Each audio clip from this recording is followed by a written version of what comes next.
세계화를 종지부를 찍었다고 이분은 말씀을 하시는데 진짜 찍었을까? 중국이랑 뭔가는 그래도 좀 살려놔야 되지 않을까? 왜냐하면 중국까지 죽여버리면 아니 중국 때문에 인플레가 이 정도 유지되고 있는데 그렇죠. 중국하고 끊어버리면은 그렇죠. 뭐 네. 천정부지로 올라갈 텐데 그거 끝이 없을 것 같아서 저도 딱 이거예요. 그러니까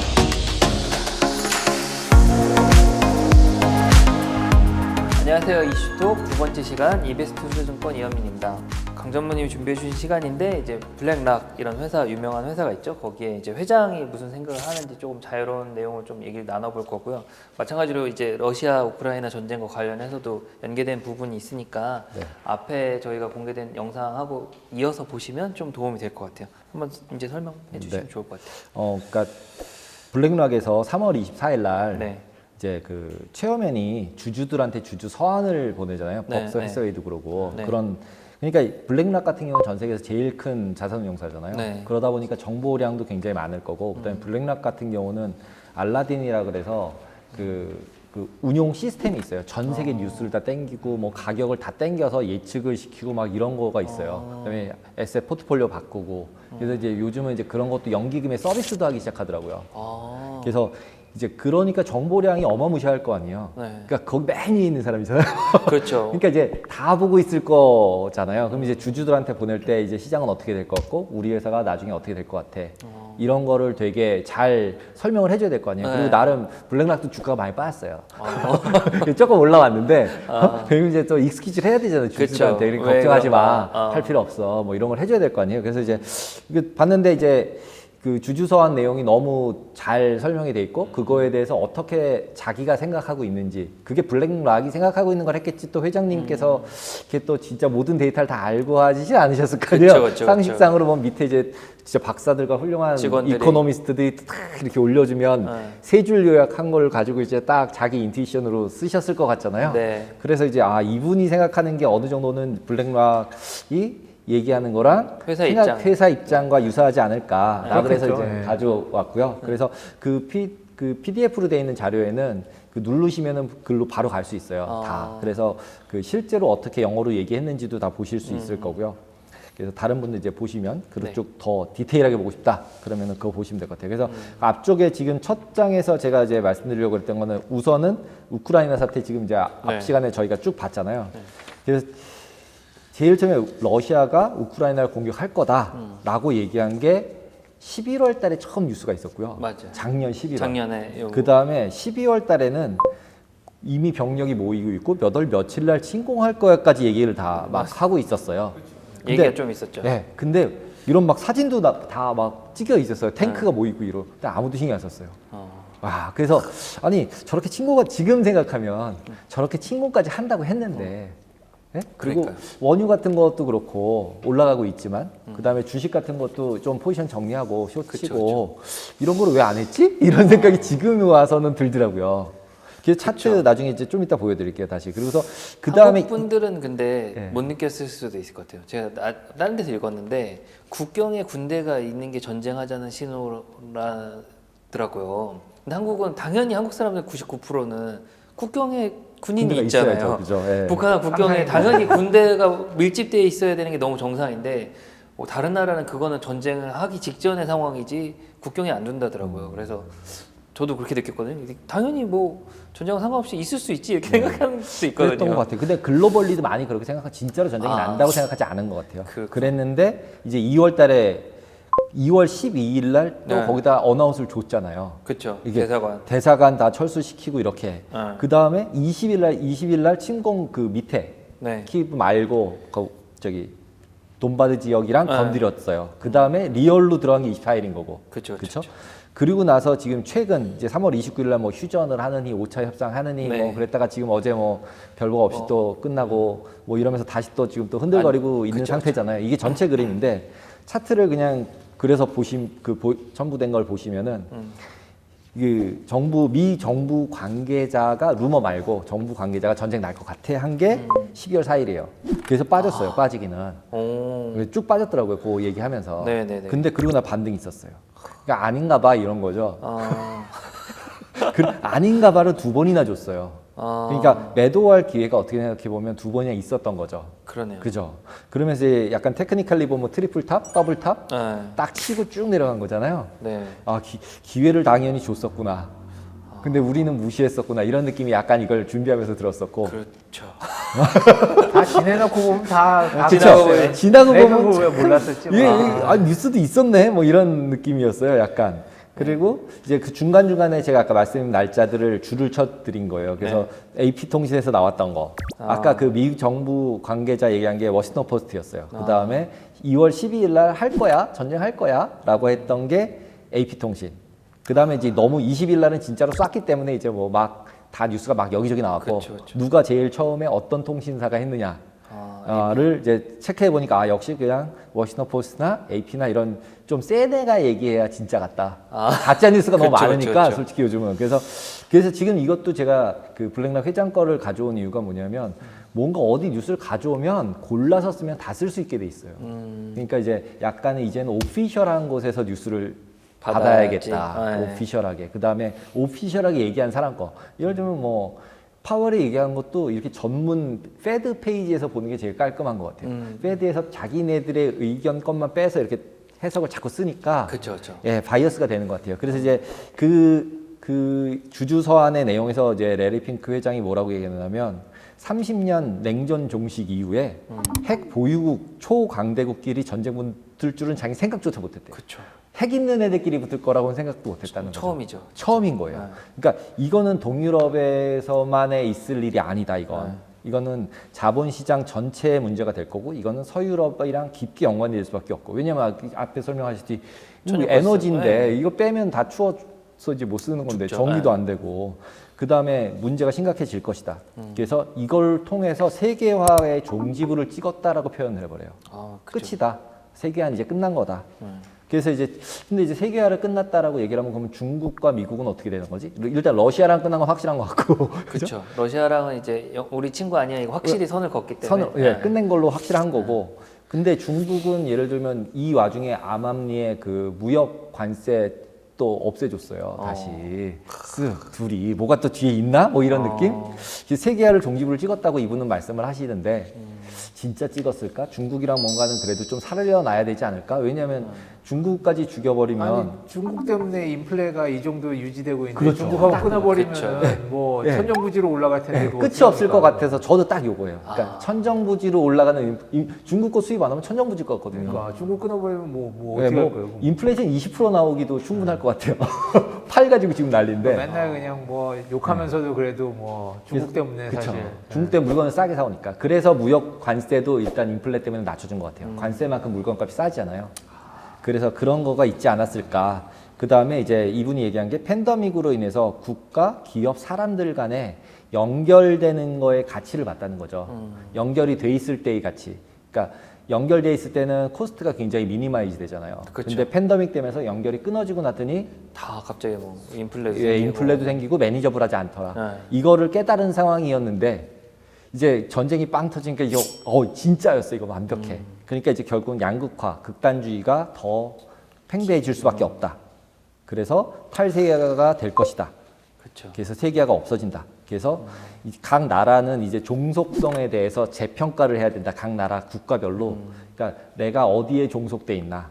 이거를 각자 다 분석을 해보고 제조 조립 단계에서 미리 그거를 다 각 나라별로 검사를 해서 한 다음에 재분석을 해라 제발 니네들 그냥 이대로 그냥 있다가 이거 될 거야 원상 복귀 될 거야 이렇게 됐으면은 괜찮아질 거야로 복귀하는 걸로 생각하지 말고 각 나라별로 제조랑 이제 판매 조립 이쪽을 어떻게 할 건지를 잘 고민해서 각 나라별로 분석 다 다시 해라.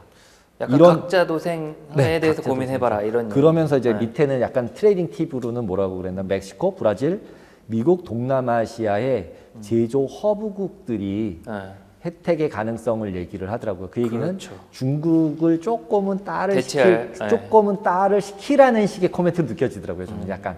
그러니까 가능성 있죠. 그러니까 지금 당장 확 못 끊으니까 끊으면 이렇게 되는 거 봤지. 그러니까 이렇게 좀 분산시켜서 이거 좀 스프레더 타고 그 다음에 끊어야 돼. 이런 식의 느낌. 그래서 이제 세계화를 이렇게 해서 이제 점점 이제 블록화되는 걸로. 그러니까 이제 미국은 이제 패싸움이니까 패를 나눠야 될 거니까 그쵸, 네 편, 2편 나누는 거죠 이제. 그래서 중러 뭐 인도는 까리까리 와리가리 하는 것 같고 원래는 그거였는데 중국이랑 사이 안 좋고 러시아랑 사이가 좋죠. 인도가 좀, 특이하죠. 예, 특이한 그런 거여서 어쨌든 걔네 셋이 뭉치면 골치가 아플 것 같으니까 아, 네, 인도는 너무 크니까. 중국이랑은 안 붙을 거예요. 중국 음식이랑 카레랑은 좀 같이 못 먹어요.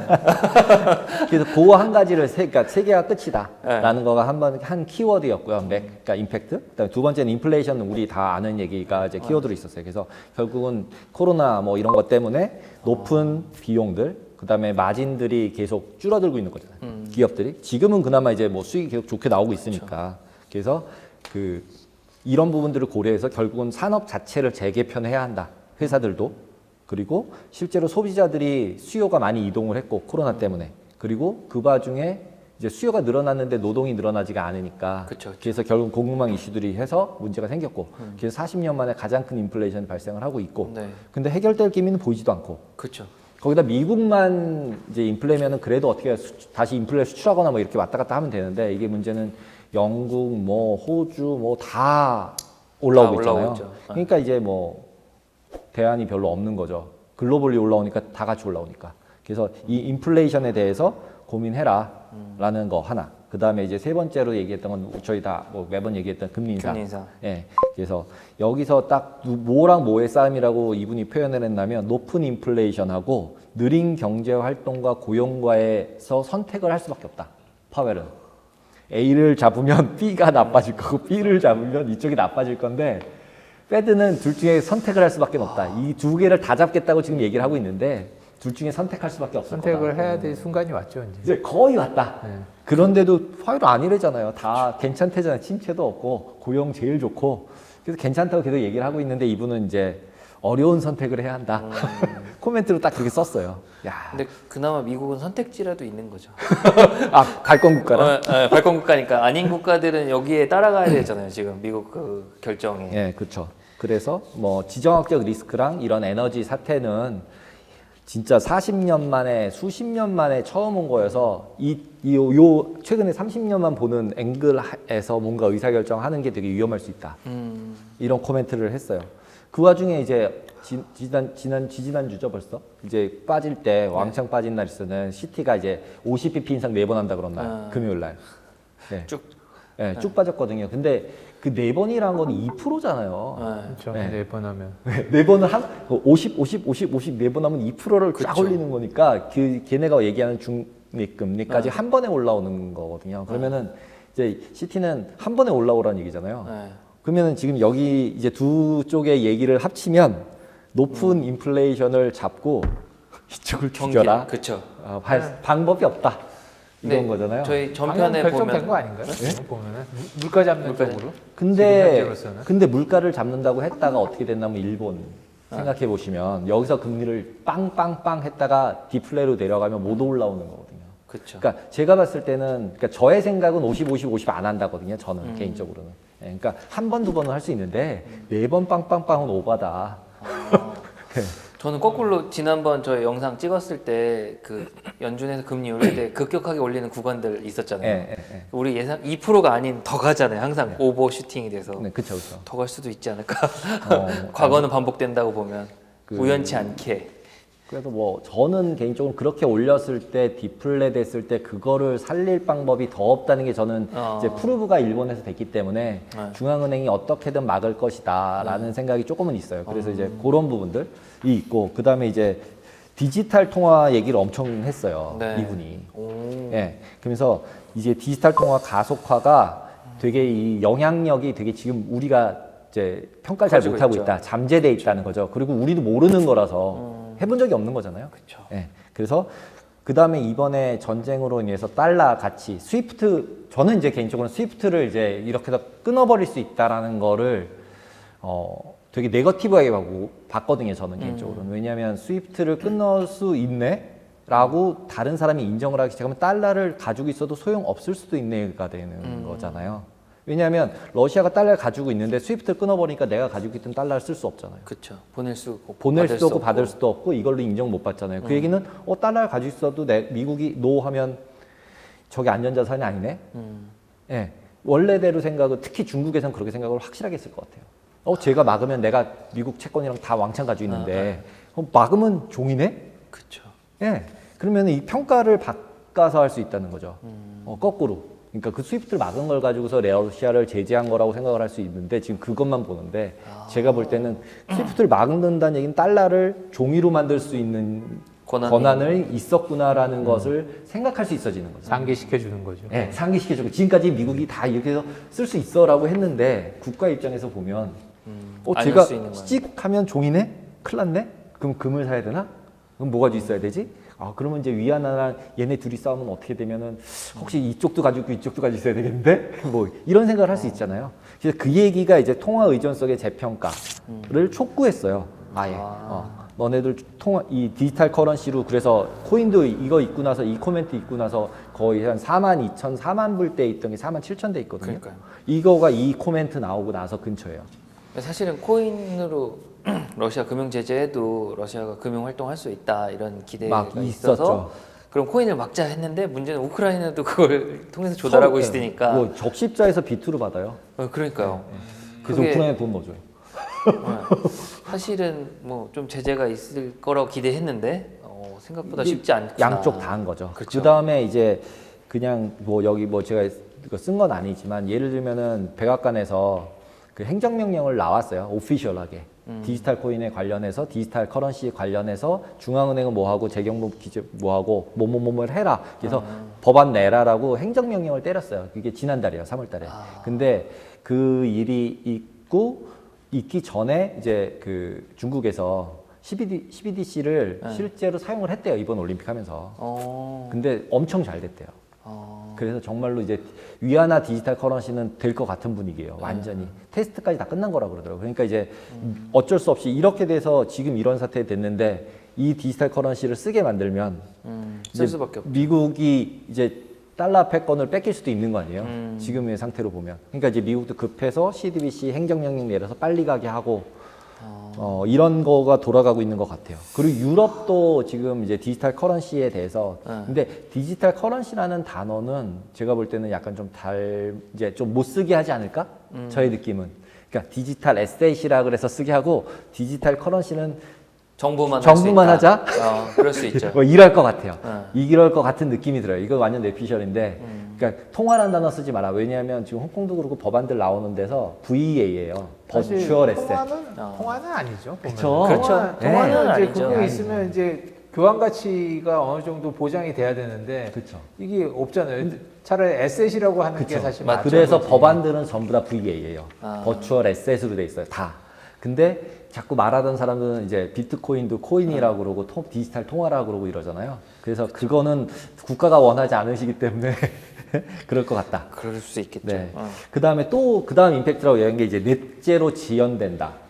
네, 아까 이제 조정님 말씀해 주셨죠. 그래서 에너지 쇼크 나고 우크라이나 때문에 결국은 의존도 높은 나라들은 다른 에너지 소스들을 계속 찾고 있고 없고 그 다음에 석탄 소비가 늘어날 수밖에 없다는 거죠. 왜냐하면 이제 이쪽 폐업 끊고 이러는데 이게 뭐 풍력이랑 태양광으로 계속 메꿔야 되는데 이거는 약간 이제 와리가리 하잖아요. 그렇죠. 왔다 갔다 하잖아요. 뭐 날씨 좀 나쁘면 안 나오고 이러니까 결국 그걸 채워줄 게 있어야 되는데. 그렇죠. 그게 가스인데 가스가 끊겼다 안 끊겼다 하니까 결국은 석탄이 사용이 될 수밖에 없다. 그래서 넷제로가 좀 연기될 거다. 50년보다 좀 이제 뒤로 갈 거다라는 얘기를 했고 그 다음에 이제 공공 정책이 필요하다.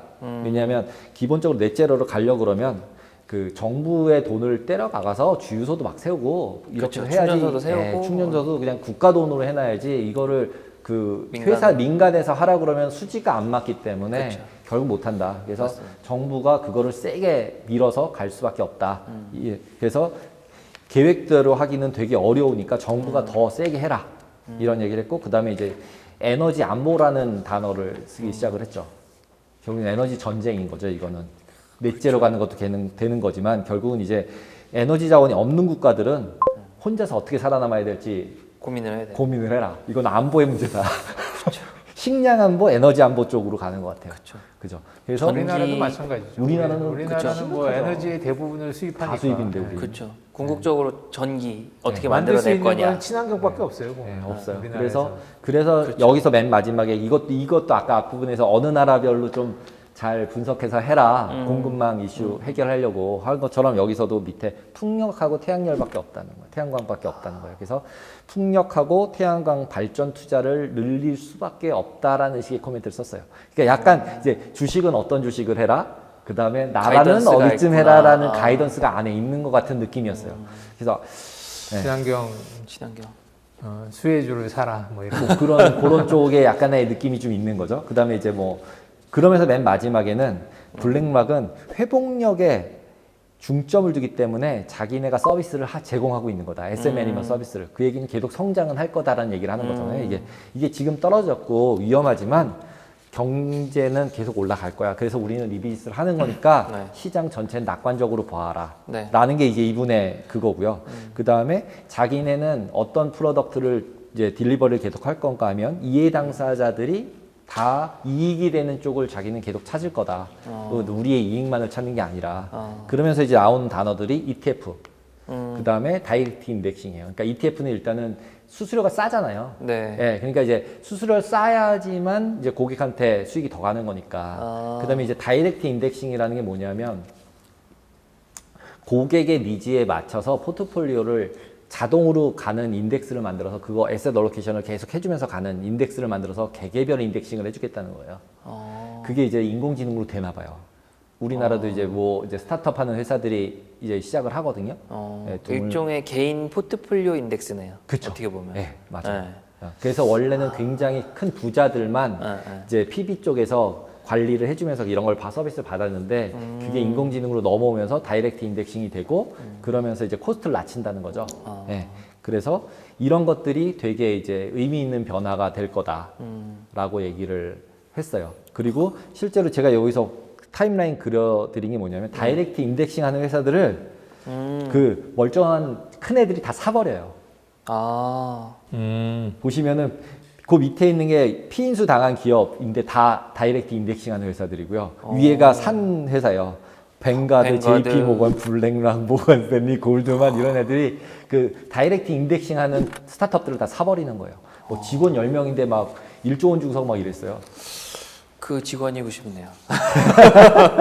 그래서 그러니까 이분의 얘기가 최근 이제 지금부터 한 몇 년간에 일어나는 이 그 금융기관 에셋 얼로케이션하고 이제 투자하는 시장 내에서는 굉장히 큰 의미 있는 변화가 있을 것 같다라고 얘기를 하면서 시장이나 이런 전체적인 경제나 이런 것들을 최대한 낙관적으로 보세요라고 얘기를 하면서 이제 끝낸 거예요. 이게 전체 주주서한 이 뒤쪽은 이거 끝나고서는 이제 블랙락이 어떤 정책을 썼고 주가가 어땠고 향후에 블랙락이 어떨 거다라는 내용들이에요. 어떻게 자기네가 운영하겠다. 그래서 와 이런 주주 소환이 생각보다 되게 멋있다. 그러니까 전체 경기에 지금 우리가 훑어봤던 게 작년 거의 1년 동안에 막 했던 것들의 리뷰잖아요. 그렇죠. 그렇죠. 다 조금씩 저희가 찍었던 내용들이 다 그쵸. 포함이 돼 있어요. 저희가 이제 주로 선물이다 보니까 매크로를 하잖아요. 이게 종목이 아니라. 그러니까 이분이 지금 이제 말씀하신 카테고리별로 우리가 계속 얘기했던 부분들이 하나씩 다 들어가 있고 그쵸. 앞부분에 이제 지금 제일 핫한 우크라이나 전쟁 싹 셋업 자기 생각이 어떻다. 그래서 이게 어떻게 될 거다라는 거에 좀 생각이 있는 거죠. 그리고 나름은 이제 뭐 어느 정도 빨리 끝날 거라는 식의 이제 이 내용이 있는 거죠. 그래서 그거 그쵸. 다음에 뭘 할지 너네들 지금 회복. 준비해서 어떻게 해라라는 이제 스탠스가 있는 거고 촉구라는 단어를 써서 이제 각 나라들은 너네들 뭐 해야 되고 각 회사들은 뭐 하고 있어야 돼. 그래야 내가 투자해 줄 거야 이런 거잖아요. 그쵸, 느낌. 네. 맞네요. 제일 센 애니까 내가 투자만 하는 거잖아요. 내가 고객 돈 다 모아서. 그러니까 너네들이 이거 하고 있어야 내가 너네 나라에도 얼로케이션 해줄 거야. 이런 느낌. 딱 오더라고요. 저는 이제 보면서. 그리고 그런 ETF나 이런 시장들이 이미 너무 커졌잖아요. 블랙락도 지금 원래는 액티브였던 이제 회사인데 이게 다 패시브로 넘어가서 다 ETF만 그러니까 훨씬 크니까. 예. 그러니까 이제 그런 것들을 봤을 때는 지금 이제 우리도 이제 뭐 어쨌든 선물을 하든 주식을 하든 ETF를 하든 다 이제 재테크잖아요. 그쵸. 돈 벌려고 하는 건데. 그쵸. 그죠? 그러니까 이제 그런 걸 할 때 이제 어떤 생각을 갖고 해야 될지에 대해서 한번 저희도 잘 고민을 해보면 좋지 않을까. 네, 재밌네요.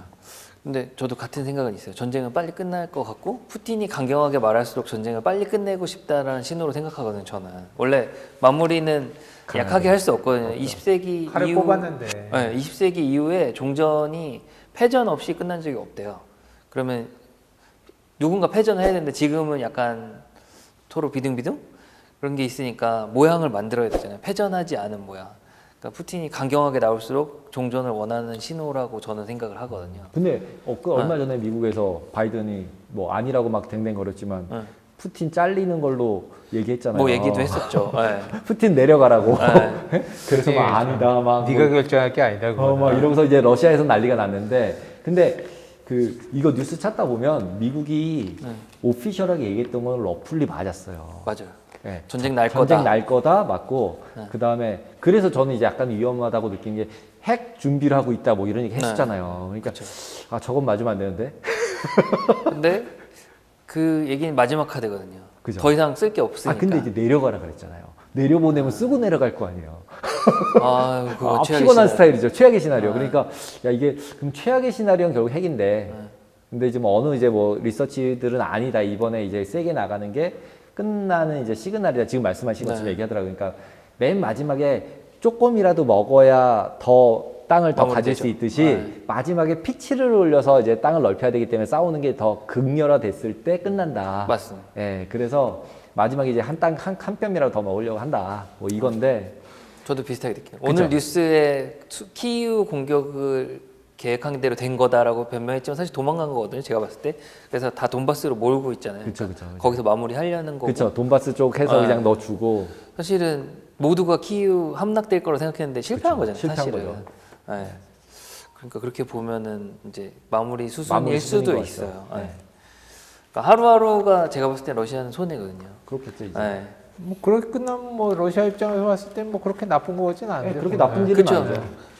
뭐 속으로는 엄청 골맞겠지만 겉으로는 나쁘지 않고 돈바스 먹으면 우크라이나도 상처 입은 채로 끝나니까. 그렇죠. 뭐 그리고 그렇게 마무리해야겠죠. 크림반도도 이슈가 계속 있는 것 같아요. 그래서 결국은 크림반도랑 돈바스는 확실하게 우리 걸로 그냥. 넣고. 네. 그게 또 그런 것도 있을 것 같더라고요. 크림반도 뭐 좀 얘기가 세지만 지도를 보면 외로운 맹지 같은 개념이거든요.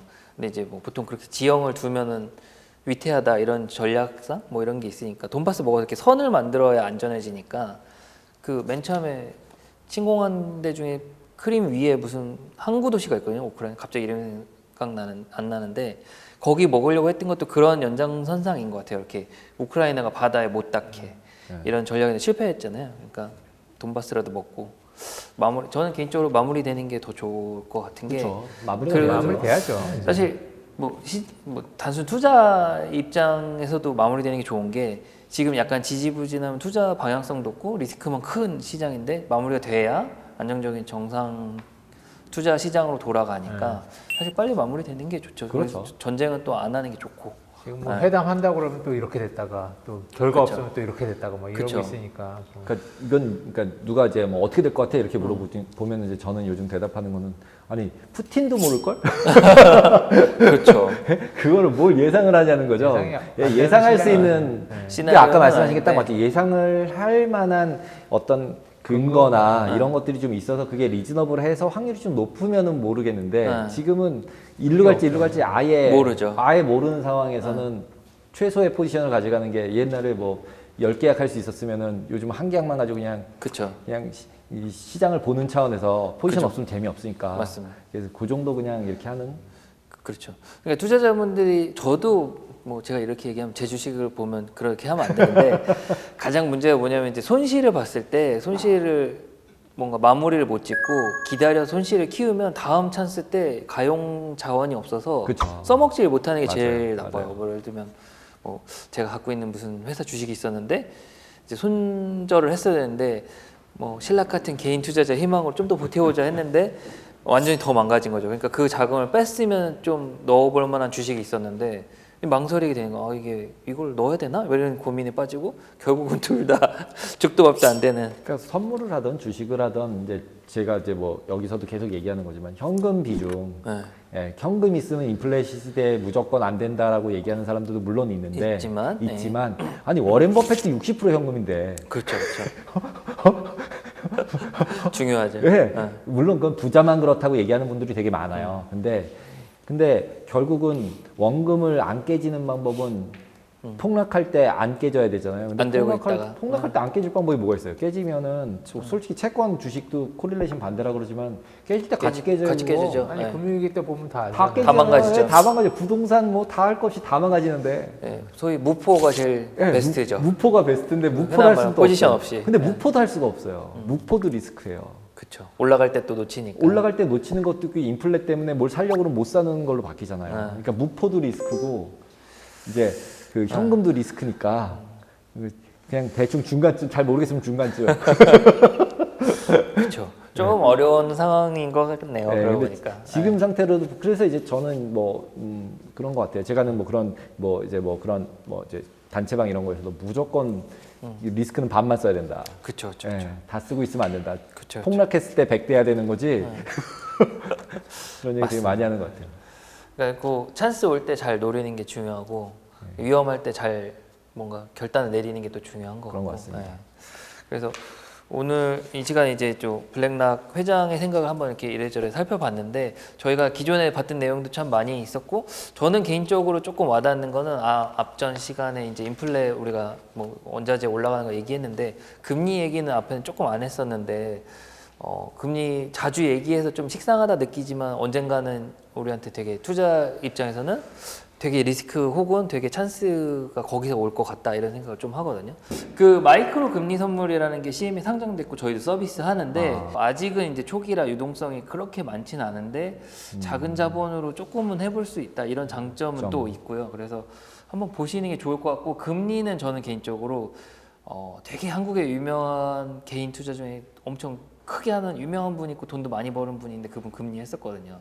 근데 다른 이제 그 분들은 이제 금리 투자는 좀 어렵다 이런 것 때문에 많이 안 하기도 하고 금리는 가장 조심해야 되는 건 이제 한 번 움직일 때 크게 그래서 매일 잔잔히 벌어도 한 번에 크게 손실 볼 수 있으니까 조금 금리는 공부를 하시라고 권해드리고 싶네요. 그래서 오늘 이렇게 레리 핑크 회장 생각을 이렇게 살펴보고 모르겠습니다. 저는 개인적으로 뭐 몇 가지는 좀 투자 이런 것도 괜찮겠다. 그리고 생각보다 올해 미래가 나쁘지 않을 수도 있겠다. 이런 좀 희망적인 생각이 드네요. 올해 좀 초반에 1쿼터에 주식이 안 좋아서 많은 분들이 좀 좌절했을 텐데 또 찬스는 오지 않을까 이렇게 생각을 해보고 오늘 저희 이렇게 준비하면서 최근에 코로나가 많아가지고 사실 이번 달 촬영이 좀 어렵지 않나 이런 고민 많이 했는데 그것도 한 곱이 넘어가지 않을까 저희 주변에 많이 있었는데 조금만 지나면 이제 저는 희망적으로 봅니다. 코로나도 이제 정리되고 투자도 좀 괜찮은 시기가 올 것 같으니까 많이 힘내시고 어떻게 보면 좀 안 좋은 말이지만 존버는 생존한 살아난다. 그러니까 이제 좀 요 시기를 잘 버티면 또 기회가 올 거라고 생각합니다. 강한 사람이 살아남는 게 아니고 맞습니다. 살아나는 사람이 강한 거죠. 맞습니다. 네. 그 한 번에 뭐 큰 돈 버신 분이 업계에서 좋은 게 아니라 오래 투자해서 계속 수익 나시는 분이 어찌 보면 승자니까요. 네. 투자하시는 분들 많이 힘내시고 오늘 이 시간까지 시청해 주신 여러분께 감사 인사드리면서 이렇게 마무리하도록 하겠습니다. 감사합니다. 감사합니다.